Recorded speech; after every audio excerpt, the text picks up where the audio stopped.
오늘 함께 은혜 받으실 하나님 말씀은 마태복음 2장 1절부터 12절 말씀입니다. 마태복음 2장 1절부터 12절 말씀 함께 합독해 올리도록 하시겠습니다. 헤롯 왕 때에 예수께서 유대 베들레헴에서 나심에 동방으로부터 박사들이 예루살렘에 이르러 말하되 유대인의 왕으로 나시니가 어디 계시냐? 우리가 동방에서 그의 별을 보고 그에게 경배하러 왔노라 하니 헤롯 왕과 온 예루살렘이 듣고 소동한지라. 왕이 모든 대제사장과 백성의 서기관들을 모아 그리스도가 어디서 나겠느냐 물으니 이르되 유대 베들레헴이오니 이는 선지자로 이렇게 기록된 바 또 유대 땅 베들레헴아 너는 유대 고을 중에서 가장 작지 아니하도다. 내게서 한 다스리는 자가 나와서 내 백성 이스라엘의 목자가 되리라 하였음이니라. 이에 헤롯이 가만히 박사들을 불러 별이 나타난 때를 자세히 묻고 베들레헴으로 보내며 이르되 가서 아기에 대하여 자세히 알아보고 찾거든 내게 고하여 나도 가서 그에게 경배하게 하라. 박사들이 왕의 말을 듣고 갈새 동방에서 보던 그 별이 문득 앞서 인도하여 가다가 아기 있는 곳 위에 머물러 서 있는지라. 그들이 별을 보고 매우 크게 기뻐하더라. 집에 들어가 아기와 그의 어머니 마리아가 함께 있는 것을 보고 엎드려 아기께 경배하고 보배합을 열어 황금과 유향과 모략을 예물로 드리니라. 그들은 꿈에 헤롯에게로 돌아가지 말라 지시하심을 받아 다른 길로 고국에 돌아가니라. 아멘. 오늘은 새 부류의 사람이라는 제목으로 함께 은혜를 받고자 합니다. 오늘 본문 말씀은 아기 예수의 탄생을 맞이하는 새 부류의 인물들의 이야기입니다. 첫째로는 헤롯 왕이고요. 둘째로는 유대인들, 그리고 셋째로는 동방에서 온 박사들입니다. 재미난 것은 이들이 동일하게 아기 예수 탄생 소식을 접했지만 각기 사뭇 다른 반응으로 나아오고 있다는 것을 우리는 본문을 통해서 알 수가 있습니다. 이들의 모습을 바라보면서 오늘 우리는 우리들 삶 속에 친히 찾아와 주셔서 가까이 해주신 예수님을 어떻게 대하고 있는지 주를 향한 우리들의 믿음의 모습과 자세를 한번 돌아보는 시간을 갖도록 하겠습니다. 오늘 본문 말씀 1절 2절에서는 이렇게 말씀하십니다. 헤롯 왕 때 예수께서 유대 베들레헴에 나심에 동방으로부터 박사들이 예루살렘에 이르러 말하되 유대인의 왕으로 나시니가 어디 계시냐? 우리가 동방에서 그의 별을 보고 그에게 경배하러 왔노라 하니. 아멘. 본문의 저자 마태는 방금 읽었던 1절과 2절을 통해서 가장 먼저 이 이야기를 통해서 그 저자가 말하고자 하는 중심되는 주제를 밝히고 있습니다. 그 주제가 뭐냐면 누가 진짜 왕이냐인 것입니다. 1절에서는 이렇게 시작합니다. 헤롯 왕 때에라고 시작을 하고요. 2절에 보게 되면 유대인의 왕으로 나시니가 어디 계시냐라는 말을 함으로써 헤롯 왕 때에 유대 베들레헴에 유대인의 왕이 나셨다는 것을 마태는 의도적으로 명시하고 있는 것을 볼 수가 있습니다. 극적인 대조를 이루는 이 두 왕, 헤롯 왕과 유대인의 왕을 명시하는 것은 그 이유는 결국에 아기 예수의 나심은 왕권을 다루는 이야기다라는 의미를 내포하고 있는 것입니다. 다시 말씀드리지만 중심 내용은 누가 왕이냐라는 것입니다. 누가 진짜 왕이냐. 여러분들의 삶 속에 또 저의 삶 속에 진짜 왕은 누구이십니까? 나입니까? 아니면 예수 그리스도이십니까? 예수 그리스도이시기를 주님의 이름으로 축복합니다. 아멘. 유대의 정치적인 왕 헤롯과 하나님이 보내신 유대의 왕 예수의 대립 가운데에서 진정한 왕을 세우시고자 하시는 하나님의 계획이 돋보이게 하는 그런 마태의 의도가 오늘 본문 말씀 1절과 2절에서는 보여지고 있는 것입니다. 특히 이 두 구절에서는 오늘 이 이야기의 주연들인 헤롯 왕과 또 동방 박사가 나오는 것을 볼 수가 있습니다. 마태는 계속해서 이어지는 이야기 가운데 정작 이방인들은 무릎 꿇어 아기 예수께 경배하고 예배하지만 헤롯 왕을 포함한 유대인들은 예수를 죽이고자 하는 모습을 보여줌으로써 세상에 속한 사람과 하나님께 속한 사람들의 대립을 분명하게 보여주고 있습니다. 더 나아가 앞으로 이어지는 이야기들 가운데 이들의 모습을 통해서 예수님을 왕으로 모시는 삶이 어떠한 삶인지, 반대로 예수님을 왕으로 모시지 않는 사람의 삶은 어떠한 모습인지를 함께 살펴보며 나아가도록 하겠습니다. 가장 먼저 언급된 헤롯이라는 사람은 누구인가요? 헤롯 왕이라는 인물은 누구인가요? 헤롯 왕의 배경을 조금 이해를 하면 오늘 본문 말씀을 이해하시는데 큰 도움을 받을 수 있습니다.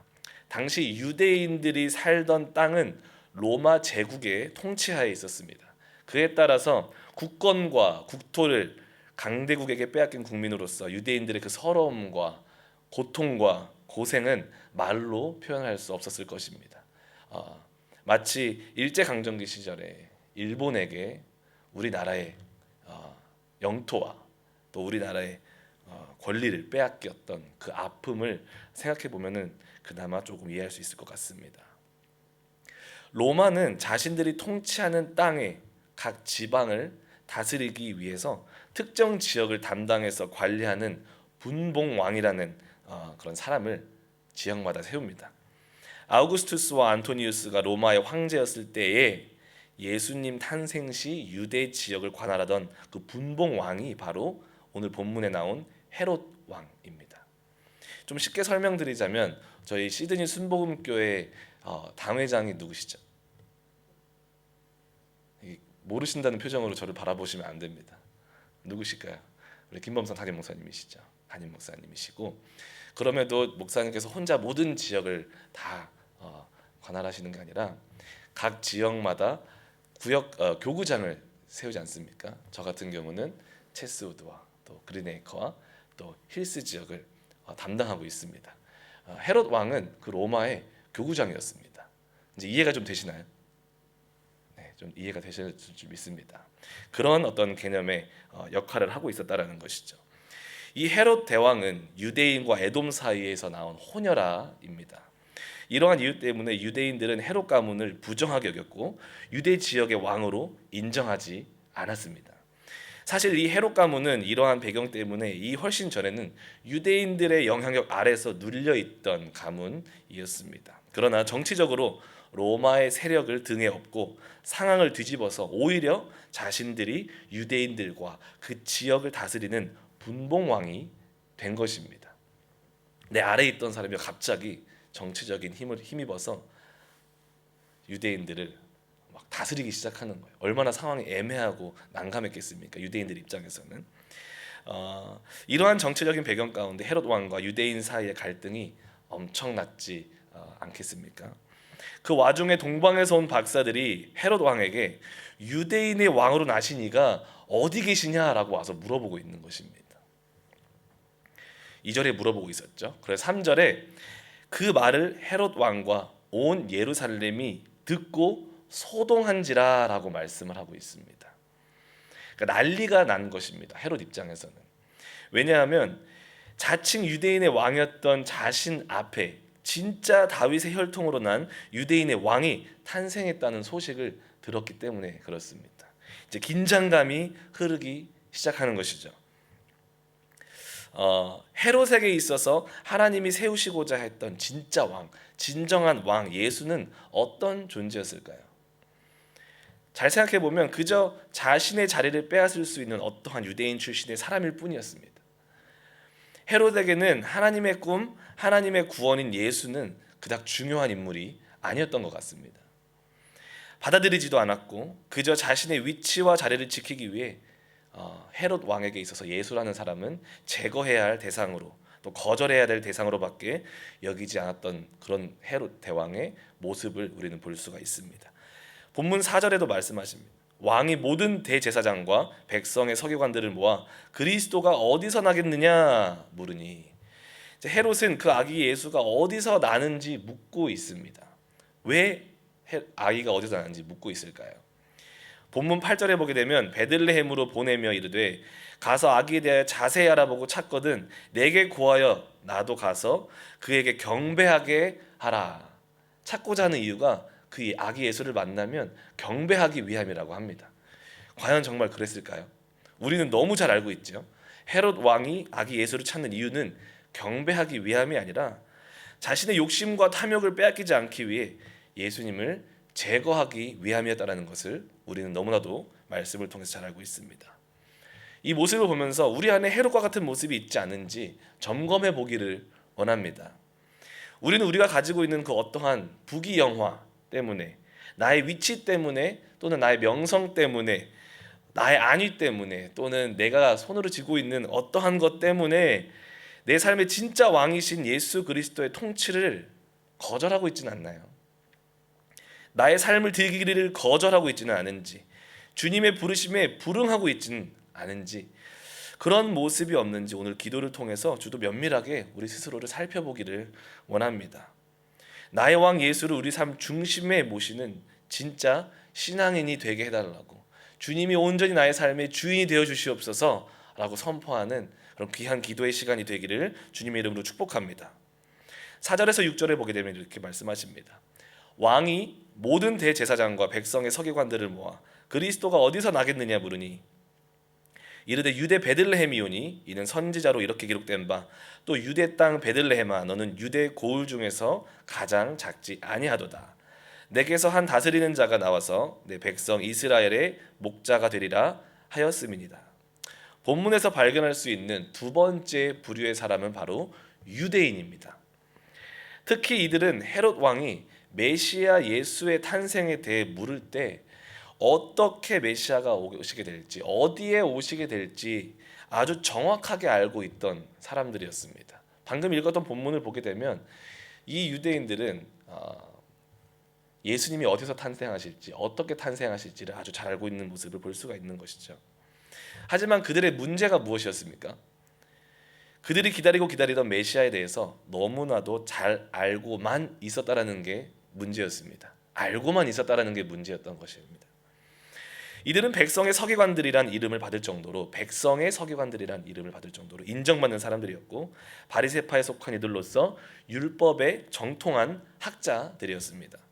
그 누구보다도 예수 그리스도가 어떻게 오실지 예언들과 표적들에 관해서 능통했던 사람들이었죠. 그러나 정작 예수님께서 그 말씀하신 대로 그들 앞에 나타나셨을 때에 그들의 반응을 보게 되면 차갑기 그지없는 것을 볼 수가 있습니다. 본문의 그 어떠한 곳에서도 그들이 정확히 알고 있던 방식으로 오신 예수 그리스도를 향한, 그분을 만난 기쁨과 기대와 사모함으로 반응하는 모습이 전혀 기록되어 있지 않습니다. 오히려 아이러니하게도 적대적인 관계였던 그 헤롯 왕과의 만남을 통해서 함께 예수님이 탄생하신 곳을 찾는데 공조하고 있는 모습을 그리고 있습니다. 또 이어지는 복음서를 계속해서 보게 되면 그들이 아무리 예수 메시아에 대한 말씀을 알고 있었다고 해도, 잘 알고 있었다고 해도 그들이 가지고 있던 직위와 권력을 잃지 않기 위해서 주님과 대립하고 더 나아가 주님을 죽이려고 하는 그런 모습들을 우리는 성경을 통해서 발견할 수 있습니다.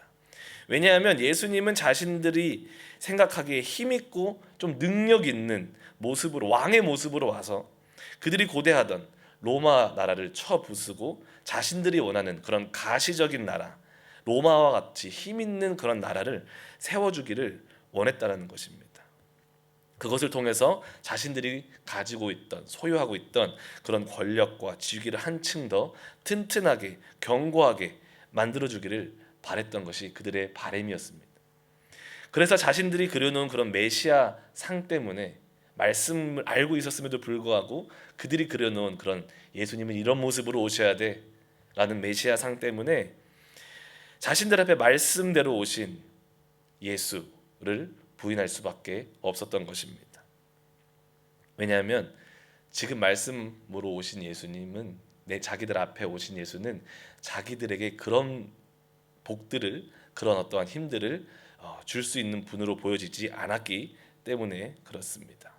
오히려 자신들의 직위와 권력에 방해되는 존재로 그들은 받아들이기 시작했다는 것입니다. 그렇기 때문에 아무리 알아도 예수를 달갑게 받아들이지 못하는 그런 모습을 그들의 모습 속에서 발견할 수 있습니다. 요한복음 1장 45절 46절에 이런 말씀이 있습니다. 빌립이 나다나엘을 찾아 이르되 모세가 율법에 기록하였고 여러 선지자가 기록한 그 일을 우리가 만났으니 요셉의 아들 나사렛 예수니라. 46절에 나다니엘이 이렇게 말합니다. 나다니엘이 이르되 나사렛에서 무슨 선한 것이 날 수가 있느냐. 빌립이 이르되 와서 보라 하니라. 그렇게 기록된 건 알겠는데 나사렛에서 무슨 선한 것이 날 수 있겠느냐라고 반문을 합니다. 자기들이 그려놓은 메시아상이 있었던 것이죠. 그래서 결국에는 요한복음 1장 11절에는 자기 땅에 예수님이 자기 땅에 오매 자기 백성이 영접하지 아니하였으나 라는 말씀을 합니다. 자기 백성에게 왔음에도 불구하고 그 예수님을 영접하지 않았다라고 말씀을 하고 있는 것입니다. 얼마나 슬픈 말씀입니까? 우리 안에도 이런 유대인들의 모습이 있지 않은지 오늘 이 아침에 돌아보기를 원합니다. 하나님의 말씀을 많이 안다고 우리의 신앙이 좋은 것은 결코 아닙니다. 아무리 말씀을 많이 알아도 아는 만큼 우리 삶에 예수 그리스도를 주인으로 모시는 흔적이 없다면 그 알은 사실상 아무 소용이 없는 것입니다. 아무리 말씀을 50독, 100독을 한다고 해도 수많은 구절을 달달 외운다고 해도 우리 삶을 자세히 보면 여전히 그런 모습이 있지 않습니까? 알고 있는 그 말씀과는 상관없이 이 유대인들처럼 여전히 나의 자리와 나의 위치와 명예 때문에 예수님께 온전히 주권을 내어드리지 못하는, 순종하지 못하는 그런 애매한 신앙의 태도를 우리는 가지고 있지는 않나요? 오늘 기도할 때 그렇게 기도했으면 좋겠습니다. 주님, 아는 만큼 살아내는 삶이 되게 하여 주시옵소서. 말씀대로 내 삶에 오신 주님께 모든 주권을 드리는 하루가 되게 하여 주시옵소서. 주님이 주인 되신 삶이 얼마나 힘있고 능력 있는 삶인지, 행복한 삶인지 오늘 우리가 주님께 나의 모든 것을 내어드릴 때 그 모든 축복을 누리는 하루가 되게 하여 주시옵소서. 그렇게 기도하는 하루가 되기를 원합니다. 마태는 본문에서 마지막 한 부류의 사람을 통해서 우리들에게 어떠한 자세로 주님을 맞이해야 되는지를 가르쳐주고 있습니다. 바로 동방박사입니다. 본문 1절 2절에서 아까 읽었듯이 동방박사들이 헤롯 왕에게 와서 유대인의 왕으로 나신 이가 어디 있는지 물어봅니다. 그리고 본문 9절에서 11절에 보게 되면 이렇게 기록합니다. 박사들이 왕의 말을 듣고 갈새 동방에서 보던 그 별이 문득 앞서 인도하여 가다가 아기 있는 곳 위에 머물러 서 있는지라. 그들이 별을 보고 매우 크게 기뻐하더라. 집에 들어가 아기와 그의 어머니 마리아가 함께 있는 것을 보고 엎드려 아기께 경배하고 보배합을 열어 황금과 유향과 모략을 예물로 드리니라. 이들은 헤롯 왕과 유대인들과는 다르게 정말 전심으로 유대인의 왕 메시아로 오신 그 아기 예수를 왕으로 인정하고 그분께 경배하고 예물을 드림으로 찬송하며 나아가는 모습을 우리는 볼 수가 있습니다. 동방박사, 우리가 유치원 때부터 많이 들었던 그 동방박사는 누구일까요? 박사는 마고이라는 이름으로 마술사라는 의미를 가지고 있습니다. 그러나 단순히 주술을 부리는 그런 부정적인 의미를 가진 어떤 그런 존재가 아니라 페르시아의 제사장 족속으로도 알려져 있으며 이들은 마치 요즘 과학자들이 일반인이 접근할 수 없는 과학의 영역을 통해서 수많은 놀라운 사실들을 발견해내고 또 그 발견을 통해서 우리 사회에 도움을 주는 것처럼 그 당시에 초자연적인 지식들을 가지고 있었고 꿈을 잘 해석하는 사람들이었고 하늘의 별을 볼 수 있는 사람들, 또 천체의 움직임과 징조를 통해서 앞으로 일어날 일들을 분별하는 현인 또는 지혜자들로 알려진 사람들이었습니다. 되게 중요한 사람들이었다라는 거예요. 동방이라는 것은 메소포타미아 지역으로 추정되고요. 베들레헴으로부터 최소 수백 킬로가 떨어져 있는 곳입니다. 즉 이들은 누구냐면 명성이 뛰어난 동방에서 온 이방인 주술 과학자였다라는 것입니다.